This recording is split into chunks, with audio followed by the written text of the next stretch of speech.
Pastor's Heart and Dominic Steele, and thanks for joining us this afternoon. Today, online evangelism and social media. And Balogh and Bill Salier are here from the Gospel Coalition Australia. And look, just to be clear, this is the interview that I have least looked forward to doing this year. I love the Gospel Coalition. I'm friends with most of the council members, and much of the work they do is brilliant. And so it hurts me to say this afternoon, I think they're making a terrible decision with this new evangelistic campaign that they're promoting. The campaign was originally scheduled for last October, November, and look, disclosure, I was one of the people who was invited to write an endorsement for it. But when I saw it first in October, remember I was sitting on the couch at home with my wife on a Friday night, opened my laptop, read my email, and I said to my wife, oh no, my friends can't be doing something that dumb. And I wrote that night to the Gospel Coalition Council members and ARCOS, pleading with them to stop. I wrote, I'm profoundly disturbed at the TGC Jesus a Hoax promotion. I think it's a major mistake and needs to go back to the drawing board. I'm happy to talk about this. I've only just seen it. I wanted to tell you ASAP. I'm sorry to contact you out of hours. I'm not sure how much the train has left the station, but I think it needs to be called back. I've so much respect for you, and I'm grieved to say I'm profoundly disappointed at this attempt at gospel promotion. My view was, and is, that the campaign has the net effect of being an own goal for the gospel and will do more harm than good. Arcos came to meet me. He did a really good job of listening to my concerns. He was excellent at reflective listening, but the campaign launches this Friday with no revisions. And here it is. Here's the campaign. If you're watching on the video, you'll see it come up on the screen. If you're listening, well, let's just watch it on the video first. Jesus of Nazareth is a controversial figure. Is this history's biggest hoax? So the key advertising tile, small words Jesus, then colon, then the words in large print, history's biggest hoax, and then question mark. And that's the hero line of the campaign. That's the image that they're building the campaign around. Now, call me old-fashioned, but it's the atheists who push that Jesus is a hoax, and it's the Christians who push that Jesus is true. And if I was marketing director for Australian Atheists and looking for a marketing campaign, this is the exact image, exact campaign that I would be pushing out on people's Facebook feeds. So here we have a Christian organisation, the good guys, the best guys, the Gospel Coalition, the leaders of our united evangelical evangelism, all our trust, all our respect, funding a hero line that would work for the atheists. I was going to write an article outlining the emails, outlining the argument that I sent, the conversations, but then I thought they're all friends. I'll invite them in and why don't we sit down and I can tell you why I think you're wrong and you can tell me why I'm wrong. And so Bill Salier, council member of the Gospel Coalition Australia, and Balogh, executive director. Arcos has been on the Pastor's Heart. Bill spoke, at our church in January. And thanks so much for doing me the courtesy of coming in. And I still think Jesus would be best served by your council making a last-minute decision to pull funds. But if you are going to go ahead, I hope people will learn from this discussion. There's two issues, the negative issue and the historicity issue. Maybe we could start with you, Arcos, the negative issue. You reflected listening well to me, but you haven't changed anything. So why am I wrong? Sure. Thanks so much, Dominic. Firstly, thank you so much for bringing us onto your show. And thanks for playing that as well. If anyone wants to check it out for themselves, just go to the TGC Australia Facebook page and you'll see more details about it. Look, if I could just take a step back and just talk about the genesis of the idea, that might give a bit more context to your listeners. Sure. And then I can go into the specific question you'd have asked. Look, the Gospel Coalition Australia, as Dominic just prayed before, we're very much about evangelism, wanting every man, woman and child in Australia to come to know the Lord Jesus Christ. And so late last year or mid last year, we thought, how can we do it better? How can we do it in a way that encourages Christians to evangelise in one space which we haven't seen too much evangelism, and that's in the online space. And so we thought we hired a content designer, Brianna McLean. She's had industry experience and so forth. And we thought, what could we come up with? We talked to our cousins over at TGC USA. Have they seen what we were thinking about? They said no. We couldn't find anyone else. And so we're going with a video, a short 3-minute video, outlining the historicity of the resurrection. And as Dominic said, it's titled Jesus, History's Biggest Hoax, ? And we think that design and that video will engage people, engage the skeptical non-Christians, engage the non-Christians that perhaps think that Jesus is irrelevant for their life and just put him in the religion box. And so that's one of the reasons why we went with the particular heading we have. Now, interestingly enough, I ran this past a couple of non-Christian friends and I thought, okay, let's see what they've got to say about it. One non-Christian friend that I ran it past, I asked him, what do you think of the heading? Like, unfiltered, just tell me what you think. And his response was he loves the heading. And I asked him, why is that? And he said, because it's not preachy. It actually comes alongside my doubts and looks with me at what the issues are that I'm thinking about. And then it presents the angle from a Christian perspective. And so, obviously, that's anecdotal, but certainly in terms of headlines, question headlines are known to be curiosity arousing, and so that's why we've gone with that. Mm-hmm. Bill? Yeah, I mean, I wouldn't add much more other than once again to say thanks for the opportunity to come. But it's been, I think your feedback has been taken seriously. It's invigorated a vigorous discussion amongst us. I think just to reinforce Arkos's point, it's a question, not a statement. Yeah, but that gets lost when I'm scrolling through on social media. I mean, whether it's an exclamation mark or whether it's a question mark or whether it's a full stop, when I'm scrolling through on social media, I don't even notice that point. Yeah. I mean, that's the way. Sorry, that is the way Facebook works. Yeah, sure. I mean, people consume Facebook like that. It's not like I'm sitting down to read an essay. Yeah. Now, I understand that point, and I guess I notice question marks. So it's very. Let me say you're the minority. May well be, and I guess we can swap anecdotes on this kind of stuff all the way through. But I think it's in a long line of intriguing questions. I realise it's a negative question, and I've been there's books now saying we ought to be more positive. I guess. Are we in a space now where there's room for a whole bunch of approaches? And I guess this will appeal to some people, not to others. We completely understand that, but I guess we would urge people to have a look and see whether it's going to work for their friends and make up their mind. And this is why it's a useful discussion, to be honest, because you're taking us to the actual fact, but also an in principle discussion about how we should approach these things. I think the attempt on social media is an interesting one, and again, I think you would have far more expertise and all that on that than us. So again, that's why your views taken seriously. I'm deeply committed to the issue. I mean, I basically spent my working life thinking about how does the gospel and the media interact, and so I just couldn't believe. I mean, when you research social media, 98% of the people don't click on the thing. It's over 98% don't click on the thing. They just get the image, and so the effect of it is for 98% of the people, it's just like water on a rock, gradually contributing to eroding the idea that Jesus is true. I mean, yes, the people who end up on your website, that tiny percentage that end up on the website, will. I mean, the historical information on the website, I'm highly confident will be brilliant, and probably the best assembled collection of historical information, well produced, all that kind of thing. But for 98% of people, it's an own goal. Sure. I guess a question to you, though. I mean, part of the idea of the campaign is that you forward a link to a friend. Do those statistics apply to that kind of thing as well, or is there a slightly more intrinsic interest when that happens? So I think my understanding was that the expectation or the encouragement was that people would share it on social media. Yeah, right. And so if you share it on social media, then it comes up in people's social media feeds, and I think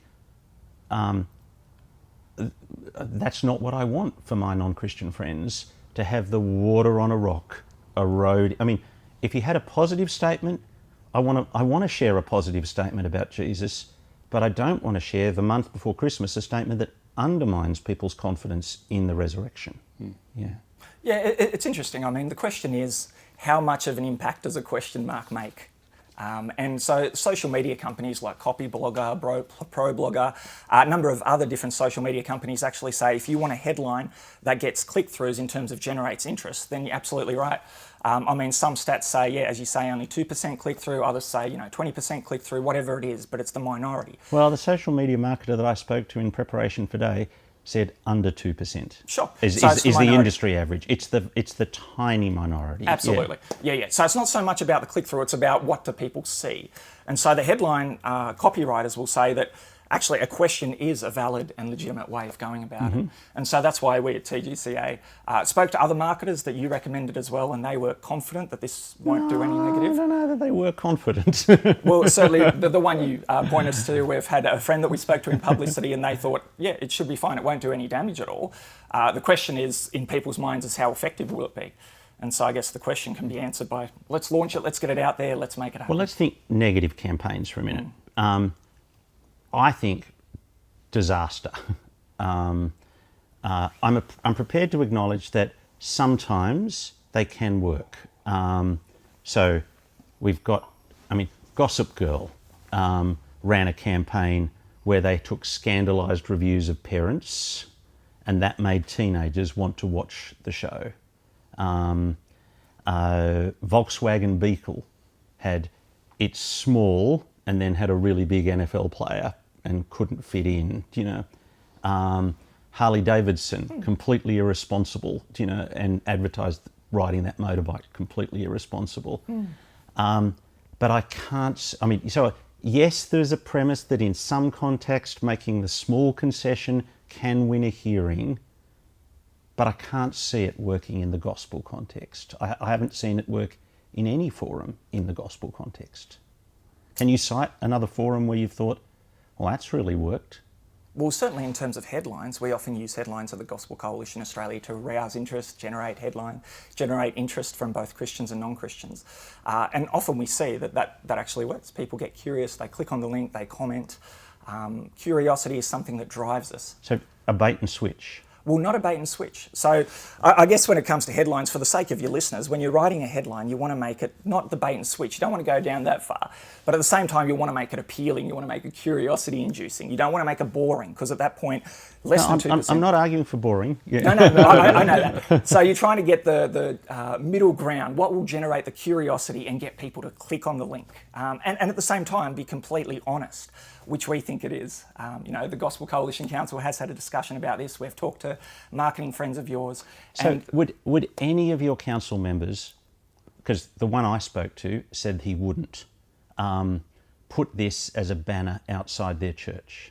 Look, come on. Would any of them?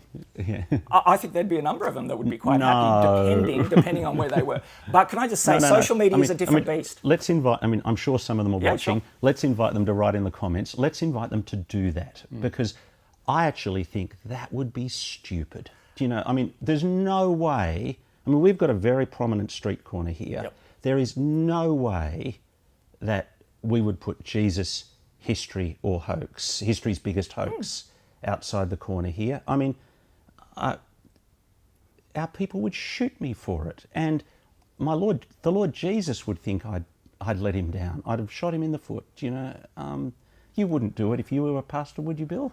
Well, I've used. When you say bait and switch, it's not quite bait and switch. No, I'm talking about. A negative thing. Well, yeah, such a negative thing. If you want to, it's Easter. We want to say he rose from the dead, not. But I think that's an interesting question, because I think the context of Easter actually makes the question about the resurrection perhaps more live. And and there will be people that will think this is irrelevant or it's a hoax or whatever. So to actually say we're addressing this question, is not beyond the realms of possibility. I don't run a church and so, I can't answer for that. But would I try this? I might take a risk on that, with your caveats in mind. Because again, it would depend on my context, the area. There's a whole bunch of kind of considerations that come into that question. But I'm not in principle opposed to the use of a question which raises a query which I know people have in their minds. Okay. That's all right. Could I just say as well, Dominic, on the volatile or on the lower attention span area of social media, you just need to be that little bit more provocative perhaps than you would be at the front of your church, where people slow down, they stop at the traffic lights, they see it. That's a completely different context to social media. Social media, people are scrolling past all the time. 2% of people, as you say, click through. Yeah, we're fine with going that little bit more provocative, not being negative in terms of... Well, you were being negative. Well, in that the question Yep. has the negative edge. I mean, you can ask a question with a positive edge, Sure. or you can ask a question with a negative edge. Yep. What you've done is set the Christian people on the back foot. Well, again, we're going to argue about the power of a question mark. Yeah. because, But I mean, the way the question's phrased, and I mean, and the voice of the introduction, she says, "Is this history's biggest hoax?" I mean, it's back foot. I mean, to make me, I've got to start. I mean, one of my friends. No, you keep going. No. I was just going to say. I think again we're arguing about the place of a question mark and the way that that's read. You know, you may be right. There may be a whole bunch of people that read it one way. Others will be intrigued, read another, want to see what this says. You know, I guess, you know, again, we want to take seriously what you're saying, but I guess we've got a different view, and it's a take and eat argument. Let's give it a run and see. You know. Okay, let's talk historicity. Isn't there a better place to start in the current cultural zeitgeist than historicity? There's all sorts of places that people can start, and we want to encourage everyone to do as much evangelism as much as they can, whenever they can, online and offline. So we don't want to be the people that say this is what you need to do. However, according to the McCrindle research back in 2017, I think it was 26% of people that are open to becoming Christian, non-Christians that are open to becoming Christian, said that miraculous stories are one of the belief blockers for them. And so this wants to engage at least with the evidence of the resurrection to show that there is credibility, that you can actually go and investigate it and find out more for yourself.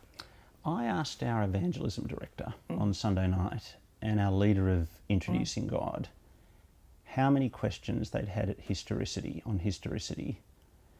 She furrowed her brow and said, maybe 2 in 5 years. And he said, I can't think of any. I mean, you're dealing with young people all the time. It's not the burning issue at the moment. Kind of interesting though, because my wife works at a school and they did a survey of questions that their school population had. And was I surprised? I was interested to see that what I understand as some of the very traditional apologetic questions, including historicity, were amongst a good mix of those ones that came up. Now, there were other ones as well. Now, you're talking about the whole relevance, is Christianity good? I think there's a whole range of stuff that needs to be obviously addressed there as well. Well, I mean, our questions are not historicity. Our questions are, what difference does he make to my life? How relevant is that? But they're not debating whether or not he existed. No, sure, and neither does this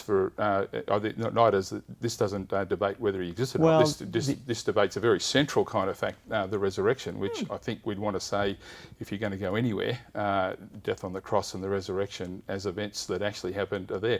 I mean, I think, the more I think about it when I preach, Dominic, I don't know if you do this, but we live in a world, and this is mainly possibly for Christians, where people are prone to think the Bible's a very helpful therapeutic story. And some of the relevance evangelism may be playing straight into that as a trap. So I've got the little habit now, when I'm talking about the resurrection of Jesus, I'll actually talk about, Saturday morning, the 6th of April, AD 33, just to ground it for people, because I think we're in a danger where history is a foreign country. Now, this is not a debate about history and its importance. I realise that. I like that. I like that. I find myself, when I'm introducing a new book of the Bible, I'm always putting up a map. I'm wanting this to. happens somewhere. I'm wanting to help people see that it's a real thing that happened in a real place. Absolutely. And, I mean, as I've shown my photos of Israel, we've definitely had non-Christians who've come to church and say, "Oh, Dominic's been to Capernaum." That is a place. It's a place. It's a real place. Right. Now, so I mean, there's an advantage in doing that, but I was in a discussion with somebody the other day and I realised I don't think I've done a historicity of the scriptures, little kind of apologetic talk as a little kind of cameo moment in a sermon. I think I've done one in 5 years, and I thought, you know, I probably ought to do that sometime, and so I weaved it in. But that I've only felt the need to do it once in the last 5 years is because that's not the question I'm getting. I mean, if people were asking me that question each week, then I would be working to teach on that each week. And so it just feels to me like, well, not only have you gone on a big negative and undermined people's confidence, but undermined people's confidence on a question they're not asking, Arcos. Look, I think there'll be many non-Christians that are asking the question about the historicity. I'm sure your listeners could give their own anecdotes of conversations they've had about, did Jesus really exist? Is God real? But I guess the point is we want evangelism as the Gospel Coalition Australia to be happening all across the board. So if you do have... I'm for that. I just wish you'd done it better. Well, no, we're actually addressing a segment of the population. As I said, the McCrindle research says a quarter of the people, 1 in 4 non-Christians that are open to change, have the belief blocker of miraculous stories. And so there's, 25% of how many non-Christians there are out there that are open to change, that would be willing to actually engage and investigate and talk about this. See, I don't like Alpha, but I just want to acknowledge that the Alpha course, the opening title of it was, the opening session, Christianity Boring, Irrelevant, Untrue.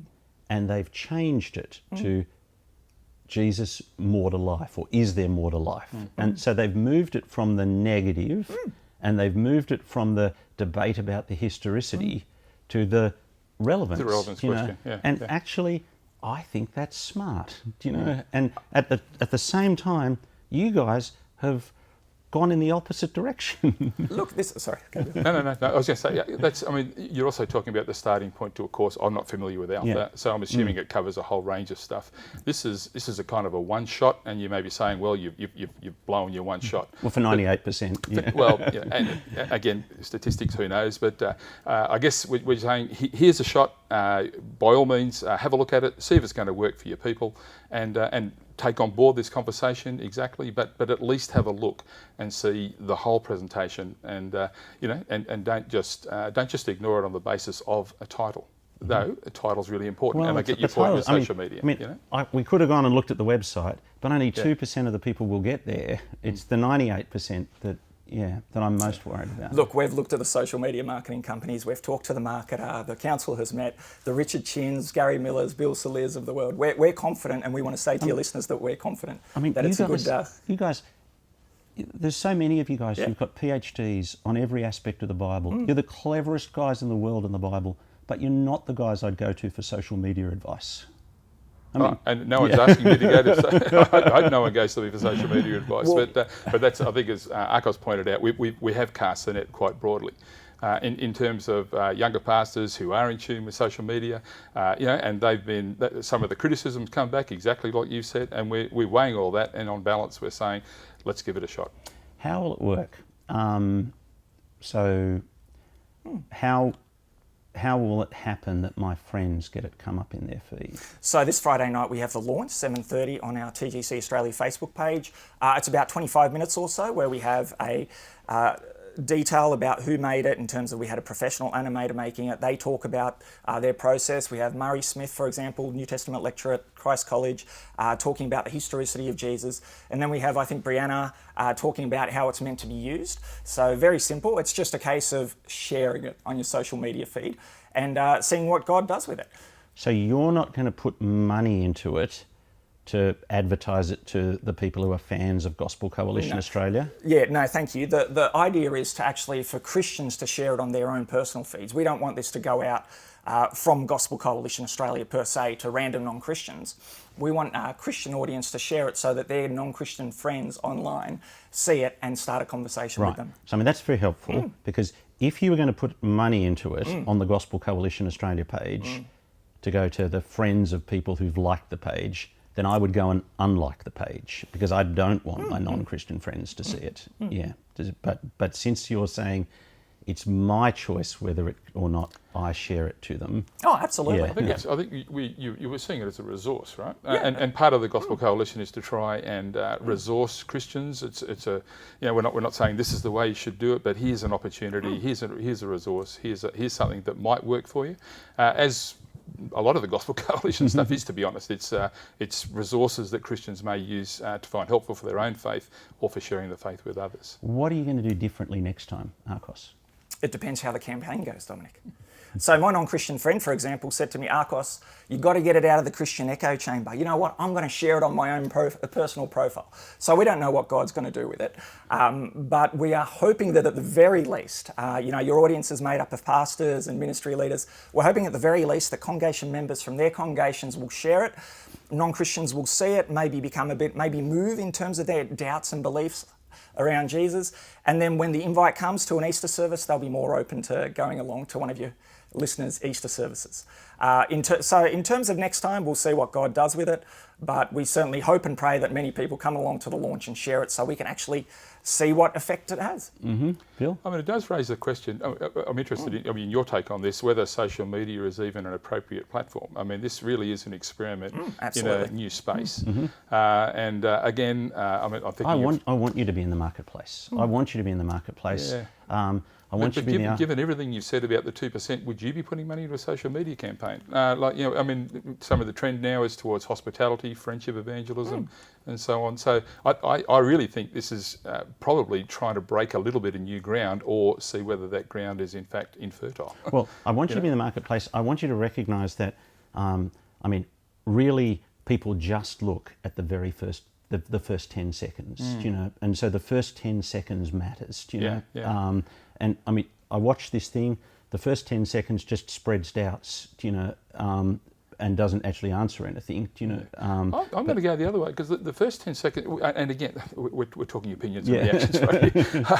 I think people will be impressed by the simplicity and the beauty of this presentation, And again, I'm not an expert, and I've got my own view and all the rest of it, and clearly I've got an interest as we go. But all that said, it's an intriguing presentation, I think, visually, which I think is important on a visual platform. Now, I think you've got comments about the voice and all the rest of it, but I wonder, and this is what we want to find out, whether the total package is going to encourage people to get beyond 10 seconds. Because the way the line moves and so on, I'll be interested to hear the animator talk on Friday what the concept behind it was. But it's not a movie. It's not a picture of Jesus. It's symbolic. It's graphical. It's kind of interesting. It's dynamic, not static. There's a whole bunch of stuff I think going on. And I'm happy to be proved wrong. Well, not happy to be proved wrong because I don't want. No, you want to be proved right. You want me to be wrong. I